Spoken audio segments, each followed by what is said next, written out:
Hello and welcome to the Villa Park podcast. It's me, Rich, and I'm back with another transfer roundup, transfer talk show of the day. Make sure you smash that like button, hit the subscribe button. There's always stuff to talk about at the minute with Aston Villa. We know we're in a bit of a tricky spot with centre backs. So there's rumours of centre backs abound for Aston Villa. But is it the second or is it the third? Is it the fourth time lucky for us to sign Joao Felix? Because that rumour is doing the rounds again, and it's saying that Fabrizio Romano is reporting it. Fabrice Hawkins is reporting it, saying that we are one of several clubs monitoring the Joao Felix situation, and we have been in direct contact with Chelsea and obviously Joao Felix's representatives about the signing. Now, we'll talk about the manoeuvrings of it because there's another Chelsea player who we look like we're going to get, which I'll talk about in a second. We obviously covered that yesterday as well. But it could be Joao Felix. Now, how it would be set up, I don't know, because would we be able to get him on loan? Would we have to go for a signing? Would we have to offset some of the cost? He's on big wages. But also it will be a really exciting signing. I did tweet out and I did mention that it kind of feels like Villa need a bit of a boost. They need a bit of a left field sign or a bit of a transfer coup just to give the fans a bit of a boost, just to give the squad a bit of a boost and freshen up and give us some creativity. And potentially Joao Felix falls into that bracket. In terms of his record, 25 years of age, attacking midfielder or forward, obviously being at Benfica, rose through their B team, then into their first team, scored 15 goals in 26 appearances. 2019 to 2024, played 96 times for Atletico Madrid, but also went to various different clubs, but still scored 25 goals for them. 16 appearances for Chelsea in a loan spell, scoring 4 goals. 30 for Barcelona, scoring 7 goals. This is obviously in their respective leagues. And then re-signed for Chelsea on a permanent deal from Atletico Madrid, and he's now scored 1 goal in 12 appearances in the league. And he hasn't really hit the ground running with Chelsea. There might be one or two reasons for that. Is he fancied by Maresca? Does he fit the style that Maresca wants to play in terms of the pressing and the kind of positional sense that he wants, the rigid positions that he wants his players to have? And I guess you don't really have Cole Palmer and Joao Felix occupying a free role in that team. And we've seen Nkunku struggle to get game time as well as Joao Felix. So it probably is something that he's actively looking to do to get a move. Now, if we look at his stats, he's obviously not played too much in the Premier League at all. As I said, 12 appearances. In the Conference Leagues, had 5 appearances. Obviously, the standard isn't the best. 3 starts, 4 goals in that competition, 3 big chances missed as well. 4 all goals with his right foot. Hasn't had any assists in that, but created 3 big chances. And his possession stats are really good, obviously. And in terms of his dribbling and ground duels, one's still pretty decent as well. But we obviously know the standard of opposition that he's playing in that competition hasn't been the best in terms of Premier League. And if we take a look at that, like I said, 12 appearances and operates predominantly on that left-hand side, coming into the middle. 3 starts only, but 1 goal across those 3 starts, 4 big chances missed, and a goal with his right foot, 1 assist and 2 big chances created. So still had some impact, whether that's off the bench or whether that's starting. Passing accuracy really high, 86%, 84% in the opposition half, and 42% in terms of successful dribbles, 55% in terms of duels won. So knows what he's doing, can work hard, and obviously he's a diminutive player, but has got that quality, but got that hard-working ability as well. And we know he had a good season last season in La Liga for Barcelona, and obviously we know he's got top quality in terms of his technical ability. And we also know that Unai Emery has been a huge fan of him, potentially tried to get him in the summer, if reports were led to believe. Obviously, he plumped for Chelsea.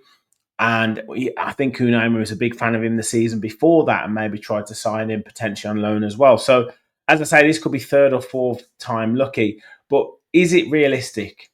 Are we being used as a make weight again because Unai Emery is such a big fan? Could he go to somewhere like Milan or another Premier League club, or could he go back to Spain?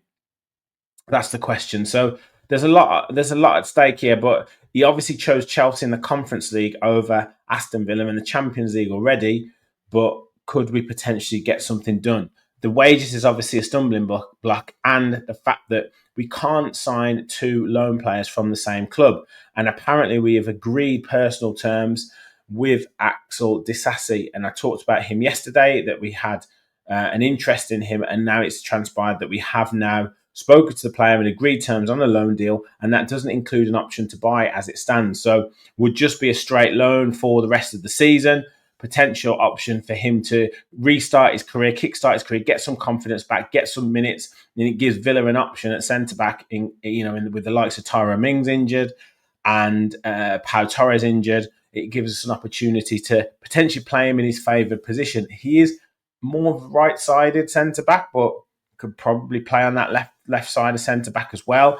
Good at carrying the ball, very good with balls into the box in terms of headers. Not the quickest in terms of off the mark, so that would be an issue, potential issue, and is prone to the odd error. So that would be something that I think we'd need to take into question. And I guess he's probably similar to a Diego Carlos in terms of the profile of, strong when he's man marking someone, but not necessarily good with the quick off the mark centre forwards or ones who are going to move you around. And potential error prone at times. But look, he will be determined to kind of put the doubters wrong. He will be determined to get his career back on track. So could be a good signing, but that does then put the Joao Felix deal into question, because how could we sign two players on loan? If Disasi is done, then that's potentially puts paid to the Joao Felix one, unless we're going to do a permanent deal. Now, we've also made progression with the Juan Foyth deal from Villarreal, and apparently this hinges on Disasi as well.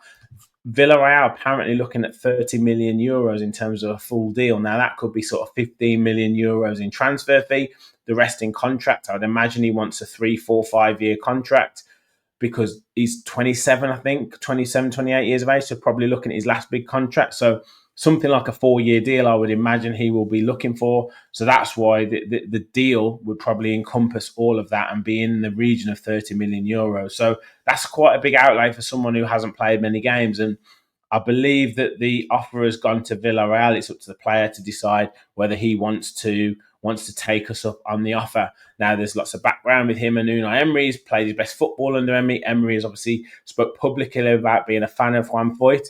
So could that get done? Now, does that mean that both of those centre-backs can come in, Disasi and Foyth? Foyth can obviously play it right back as well. We've just signed Andres Garcia. We've obviously got Matty Cash as well. Nedeljkovic is looking like he's going out on loan. So there's so many moving parts to this. And you add Felix into the mix, that then becomes even more complicated. But we'll find out in the next couple of days what is going to happen. Now, of course, something that has impacted whether we bring an attacking midfielder in is the fact that Emi Buendia looks like he's on his way to Bayer Leverkusen. And we talked about this yesterday as to whether they would be, interested in someone like him. They've got a couple of injuries in their side, so that's turned their attention to Emi Buendia. Could be a good little move for him. I've always felt he's flattered to deceive at Aston Villa, and I've kind of called him out sometimes and called him a bit of a busy fool. Runs around the pitch all the time, but doesn't always impact the game. Tries to take space from other players and doesn't necessarily do his own work, or it can be quite wasteful in possession. So if we were to get rid of Emi Buendia, albeit he's gone to a huge club in Leverkusen in a great run of form, they look like they're going to sign James McAtee as well from Manchester City. So again, exciting times for that club. And then bring Joao Felix in. That is a huge upgrade in terms of technical ability, potential, playing on the big stage, playing in Champions League games. So that would be a hell of an upgrade, in my opinion, for us to do that. But there's still a long way to go in terms of trying to get these deals pushed through ahead of the window. But I think we will certainly sign 2 out of those 3, whether it's Disasi and Felix on the sign-in. There's obviously wages to take into account there, because he would have gone to Chelsea on a big wage. But there's so much to be done there.